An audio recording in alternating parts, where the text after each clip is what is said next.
experience. Hi, I'm Kenny Copeland. And I'm Michael Nash. And I'm Makita Francisco. And we are Royce. And if you want the experience, Tallboy is going to give it to you. If you want the exclusive, you want the Tallboy, because he's going to bring you the exclusive. Where's the record?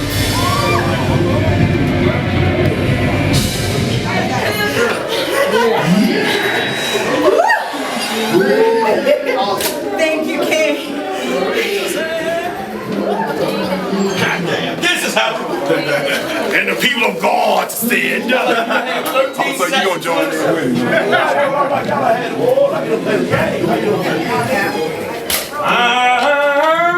Tallboy. I'm short boy.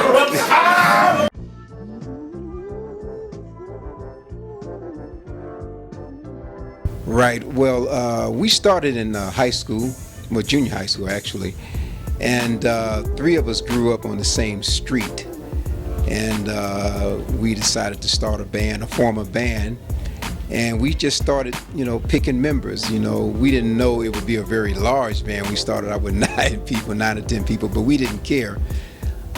So we just kind of handpicked everybody, with word of mouth. Michael Nash went to a certain school. We found out about him. Then we just one at a time until we formed the band. And once we got the band, we started, just coming up with songs, playing around town, and that's how we kind of formed the group Rolls Royce.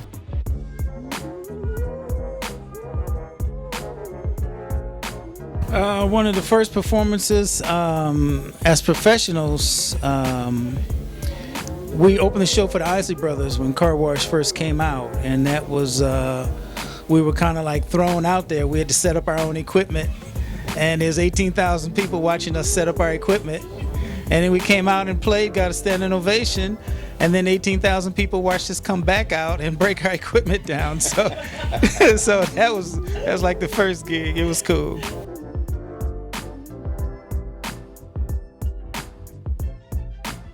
Norman Whitfield was asked right after he left Motown. He was asked by Michael Schultz, who was the director at Universal Studios. He asked Norman if he would score the music for a Richard Pryor film. And Norman would look at the dailies, the scenes that they would shoot. And when they get to the studio, he would take it home, write a song, come back, and we would record it. Kenny Copeland right here saying "I Want to Get Next to You," the famous scene with the guy with the afro going in the cafe for the pretty girl. That's Kenny's voice. He can tell you about that.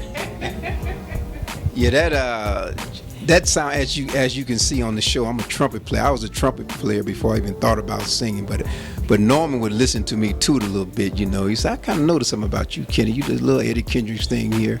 I said, "Yeah, I can toot a little bit. I'm not great. I'd rather play trumpet." But when the Car Wash LP came out, he said, "Listen, we need, I got a song and we're going to need a male singer." He said, "Kenny, I'm going to need you to do this." I said, that's fine, as long as I can go back to playing my trumpet. That's all I really cared about, right? So anyway, Norman took me in the studio, and man, when he took me in the studio, when he finished with me, I said, "Listen, if singing is this hard, I'd rather play my trumpet." And he said, "Listen," he said, "just trust me." And sure enough, that song became one of our biggest hits. And then he said, "Kenny, you are no longer just a trumpet player. You are now a singer." And that's kind of how that came about.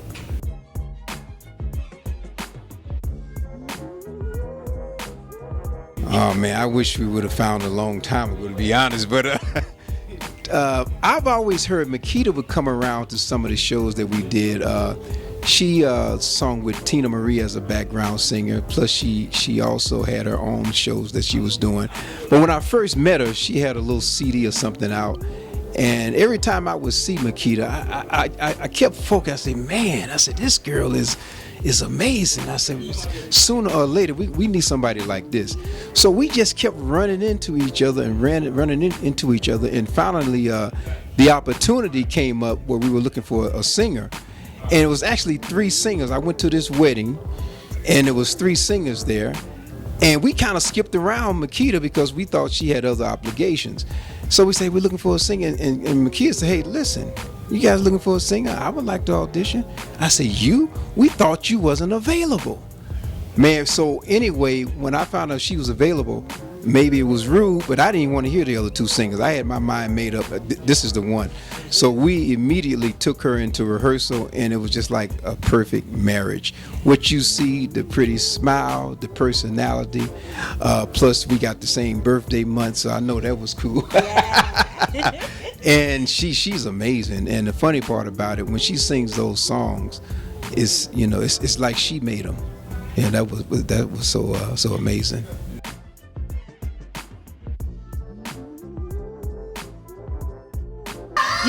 I do my best to honor what they did before me, to stay true to the production, but they bless me and allow me to be myself.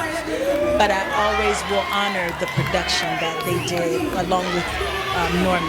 That means everything to me, to honor the sensitivity, the beauty in the delivery, the expression, and to give that to the people, because one thing's for sure, our people come looking to hear what they felt when they heard that record, and then they expect you to take it to the next level when you're live.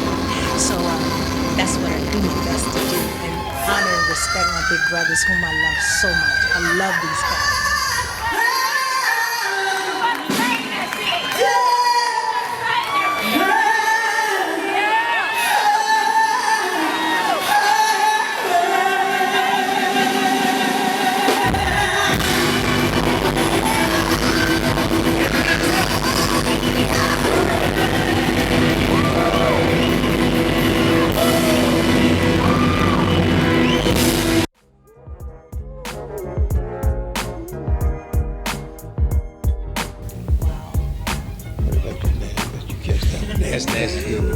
Well, let's see. We work with just about everybody living now. There's some youngsters I respect.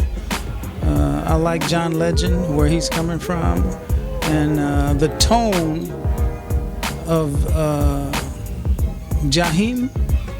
Yeah, Jaheim. His voice just goes through me. I mean, I'd like to work with him. As far as older guys, Ronald Isley would be the one. Ronald Isley was like, when he would say something, it was like an encyclopedia. He's so heavy and he's done it, Go straight to bed after the show, he would tell us. Don't go out, just go to bed. I would like to add, and I'm from the old school, as you know, I've always been partial to Mr. Teddy Riley, man. Yeah. Teddy Riley is my guy. And the funny part about it, I have never met him. I think we got a show coming up sometime next month with him for the first time. But I always admired the guy, especially the stuff he did on Michael Jackson. And although I think he doesn't really get his just due, but that's a super talented guy. And also a friend of mine that started out doing something with us, but because of problems we had, is I work with Dr. Dre too. He's another super guy, man. I knew Dre when he lived in an apartment, and that's a super talented guy. I'm still trying to reach out to you, Dre.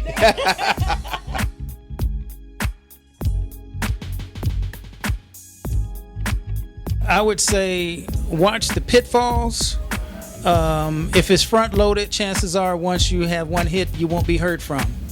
If it's rear loaded, and I'll explain that. If it's rear loaded and you make a mistake, you'll have a chance to learn from it and keep going. Front loaded, they give you some money up front, maybe a 1 album deal. You go out, if you hit, you don't have a contract. If the album bombs, you don't have a contract. But if it's rear loaded and you have a 3 album deal, maybe a little money up front, maybe no money up front. But the first album didn't hit, you learn from it. Second album sold pretty good, you learn from it. Third album hits. You see, so when you get in the game, if you're not inside, you're outside. Educate yourself on the business part, not the music part. Also, I would like to add to all the young brothers and sisters is that I was told, because I'm going to be very honest, I think some of the younger generation have kind of disrespected some of the old school people, judging about how much money you got in your pocket, so to speak. But if you want to be true to the game, as Michael said, there's a reason why they're still playing our songs 30 and 40 years later. See, you can make one of those fly-by-night songs, and that's what, to me, would hurt the record company. See, if you make crazy songs, nobody's going to re-record it. We got several artists that have re-recorded our songs, and these songs are going to be here when we're not here. So if you want longevity, do what's real. You know, if you want short-term success, then just do some fly-by-night song, and give the old school characters a little bit more respect. We may not have 5 or 6 million, but we got some wisdom. And I'm gonna tell you something else. To become 60-something years old, you know, ain't old school. I call that being lucky, because if you're not lucky, you're gonna be gone before then. There it is. And if I may add, I would just say, tell the artists to remember to learn the business and learn how to be your own CEO. It's okay to start out, get a record deal, all of that is wonderful, but you were born to have dominion and own your publishing. Be wise in the business so that you can eat. Even if your record, the next record doesn't sell 1 million, you can still eat. We don't call it publishing, we call it Social Security. Exactly. So just be encouraged and go for your dream. Don't let nobody stop you. Nobody can stop you but you.